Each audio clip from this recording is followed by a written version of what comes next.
Salut à toute la team rugby des joueurs, c'est Léo. Aujourd'hui, on se retrouve donc pour mes pronostics sur la finale de la Coupe d'Italie qui aura lieu ce mercredi soir à 21 h au Stadio Olimpico de Rome. Donc cette finale verra s'affronter la Juventus de Turin à l'Inter Milan. Donc grosse affiche, ce sera un gros match en perspective qui sera très intéressant à suivre. Donc si vous voulez suivre mes pronostics et que vous voulez tenter votre chance sur ce match-là, vous pouvez le faire chez Winamax avec l'offre exceptionnelle à durée limitée qu'il propose.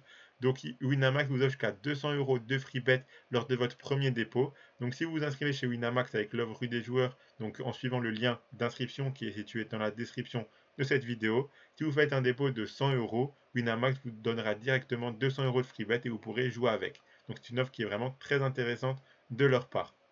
Donc si on part sur le match, donc on peut voir que déjà la Juventus et l'Inter n'ont pas forcément énormément d'absents de part et d'autre. À la Juventus, on a Chiesa, De Seglio et McKennie, et à l'Inter, on a Bastoni.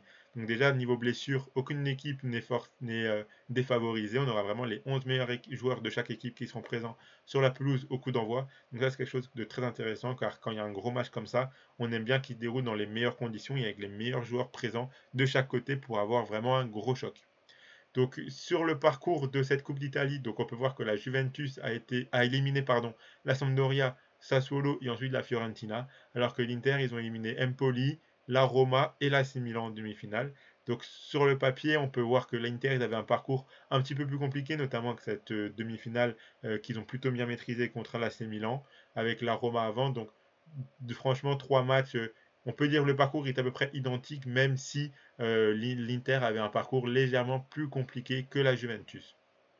Pour cette fin de saison-là en championnat, on a l'Inter qui est deuxième, qui lutte pour le titre contre l'AC Milan. Donc là, ils sont deuxième à 2 points à 2 journées de la fin. Donc ils n'ont vraiment plus leur carte en main. Ils vont devoir faire 2 matchs, 2 victoires pour espérer que l'AC Milan perde des points et l'Inter repasse devant. Donc vraiment, ils auront 2 matchs, 2 finales à jouer sur cette fin de saison-là. Donc en championnat, l'Inter a énormément à jouer. Ils vont devoir mettre toute leur énergie, toutes les armes dans la bataille.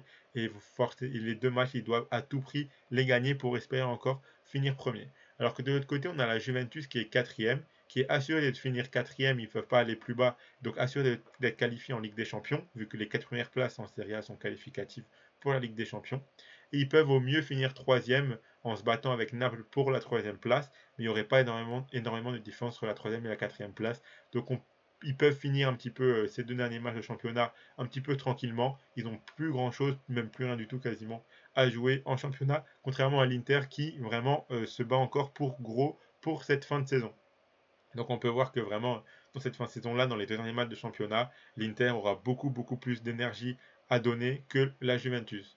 Et ça se ressent notamment sur les 5 précédents matchs, car sur les 5 derniers matchs de la Juventus, ils ont fait 3 victoires, un match nul et une défaite. La défaite, c'était au dernier match contre le Genoa ce week-end. Donc ils menaient 1-0 avant de se faire égaliser. Moiskin avait la balle du 2-1 dans le temps additionnel, servi sur un plateau par Morata. Il était seul face au but vide et on ne sait pas comment il a fait, mais il l'a raté. Et 2 actions après, le Genoa ont obtenu un penalty qui sont transformés pour gagner le match. Mais donc on peut voir que vraiment cette fin de saison, même si la Juventus revient plutôt bien, ils finissent quand même un petit peu tranquillement, un petit peu sur les talons. Depuis qu'ils ont assuré notre qualification avec des champions, ils jouent vraiment assez tranquillement. Contrairement à l'Inter, où sur les 5 derniers matchs, il y a 4 victoires et une défaite. La défaite, c'était contre Bologne, leur match en retard en championnat. Donc en remportant ce match, ils auraient pu faire le sprint final pour le titre en tête. Malheureusement, ils l'ont perdu avec une grosse erreur du gardien remplaçant, vu qu'Andanovic était absent. Et donc cette défaite-là a permis à l'AC Milan de faire ce sprint final-là en tête et a permis à l'AC Milan d'avoir toutes les cartes en main pour remporter le titre. Donc si aucune des deux équipes ne fait de faux pas sur les 2 derniers matchs, ce serait vraiment cette défaite-là contre Bologne qui aura coûté le titre à l'Inter Milan. Donc là, ils n'ont plus le droit de faire un match comme ça. On peut voir que notamment ce week-end contre Empoli, ils étaient menés 2-0 avant d'égaliser à 2 partout juste avant la mi-temps et de mettre encore 2 buts en deuxième mi-temps pour gagner le match 4-2. Donc on peut voir que les victoires qu'ils font ces derniers temps, c'est vraiment pas des victoires faciles, c'est vraiment des victoires assez compliquées à l'arrache. Ils prennent pas mal de buts, donc on peut voir que niveau concentration, ils ont vraiment la tête. Enfin, ils sont assez stressés en tout cas par, je pense, tous les enjeux qu'il y a en championnat. Donc à voir si ça risque pas un petit peu de compliquer le match pour eux dans cette finale-là, de penser en plus au championnat et aux 2 derniers matchs de la saison. Si on fait un point sur les confrontations de ces deux équipes-là cette saison. Donc il y en a eu trois. Donc deux en championnat. Donc le match aller à Milan, il y avait eu un partout. Et le match retour où l'Inter s'est imposé 1-0 à Turin. Donc on peut voir qu'en championnat, eh ben, il y a eu un match nul et une victoire pour l'Inter. Donc plutôt avantage pour l'Inter Milan. Et il y a eu une autre confrontation donc en Supercoupe d'Italie où l'Inter l'avait emporté 2-1 aux prolongations contre la Juve. Donc on peut voir qu'en tout cas cette année, eh ben, l'Inter réussit plutôt bien contre la Juventus. Donc c'est une statistique à prendre en note quand même pour cette finale. Si on regarde un petit peu les précédentes éditions de cette Coupe d'Italie, donc l'année dernière, la Juve avait éliminé l'Inter en demi-finale et ensuite la Juventus avait remporté la finale contre l'Atalanta. Donc c'était affronté déjà l'année dernière en demi-finale, remporté par la Juventus. Et si on regarde donc les 5 dernières années de Coupe d'Italie, la Juve l'a emporté 3 fois pour 4 finales jouées. Donc vraiment sur les précédentes éditions de la Coupe d'Italie, eh ben, la Juventus réussit plutôt bien. 4 fois sur 5 ils vont en finale, 3 fois ils la remportent. Donc c'est vraiment une compétition, une coupe qui réussit vraiment bien à cette équipe. Et là, pour revenir à la dernière victoire en Coupe d'Italie de l'Inter, il faut remonter à la Coupe d'Italie 2010-2011. Donc ça fait 10 ans que l'Inter n'a pas remporté cette coupe. Ils sont vraiment pas allés loin en plus sur pas mal d'éditions. Donc c'est vraiment une compétition qui réussit beaucoup plus à la Juventus qu'à l'Inter sur cette dernière décennie. Donc pour aller un petit peu avec tout ça, donc moi mon scénario que j'imagine, donc les bookmakers mettent un petit peu un match équilibré avec peut-être un avantage un petit peu sur l'Inter, même si pour moi je pense que la Juventus devrait plutôt être favori, notamment par ben, l'expérience et un petit peu l'expérience récente en tout cas de la Juventus dans cette compétition. Donc les 3 dernières éditions qu'ils ont remportées sur les 5 dernières années, 4 finales jouées sur les 5 dernières années. Donc tout ça, je pense que c'est une coupe qui réussit plus à la Juventus.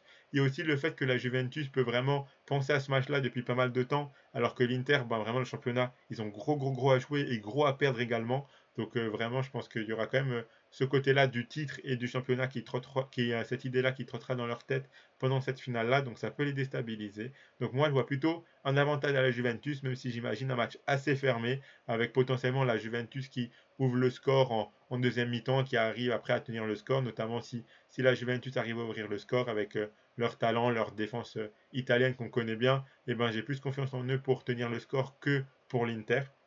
Donc pour mes pronostics, donc j'en ai choisi 5. Donc le Juventus ou match nul qui est coté à 1,62, donc qui va avec mon idée du match.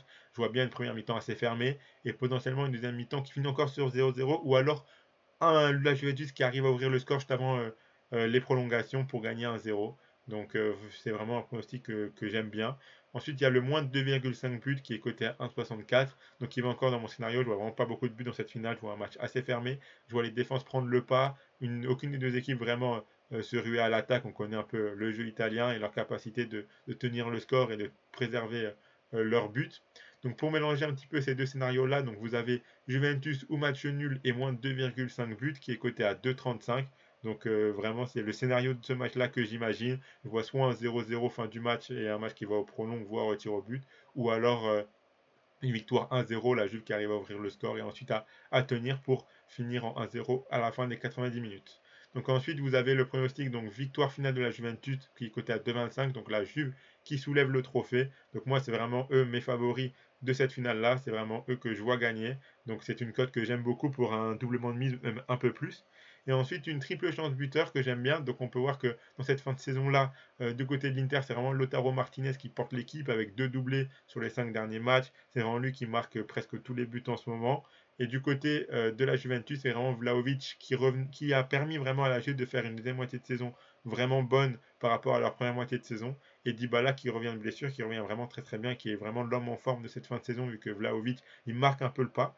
Et donc si ces 3 joueurs-là sont titulaires au coup d'envoi, c'est vraiment une triple chance buteur que j'aime beaucoup parce que s'il y a un but dans les 90 minutes, je vois vraiment ce but arriver d'un de ces 3 joueurs-là. Donc cette triple chance buteur, Martinez, Vlahovic ou Dybala, côté à 1,42, c'est vraiment un pronostic que j'aime beaucoup. Donc voilà, si vous voulez suivre mes pronostics, donc vous pouvez le faire chez Winamax. Donc je vous ai gardé le pronostic un que j'aime le plus. Donc la Juventus qui remportera la finale, donc soit dans les 90 minutes, soit dans les prolongations, soit dans les tirs au but. Je vois vraiment la Juventus soulever le trophée. Donc pour un doublement de mise, même un peu plus, qui est coté à 2,25, c'est vraiment intéressant. Donc si vous mettez vos 100 € de chez Winamax sur ce pronostic-là, si la Juve soulève le trophée, vous remporterez 225 €. Et si l'Inter gagne le match, et ben, Winamax, pardon, vous donnera quand même vos 200 € de free bet, donc vous pourrez continuer à jouer avec sans problème. Donc voilà, j'espère que cette vidéo vous a plu. C'est qu'à n'hésitez pas à vous abonner à la chaîne, à mettre un pouce bleu, à donner vos pronostics pour cette finale en commentaire. Ça sera avec plaisir que je vais les lire et y répondre. En tout cas, c'était Léo. J'espère que la vidéo vous a plu. Et à la prochaine. Allez, ciao tout le monde!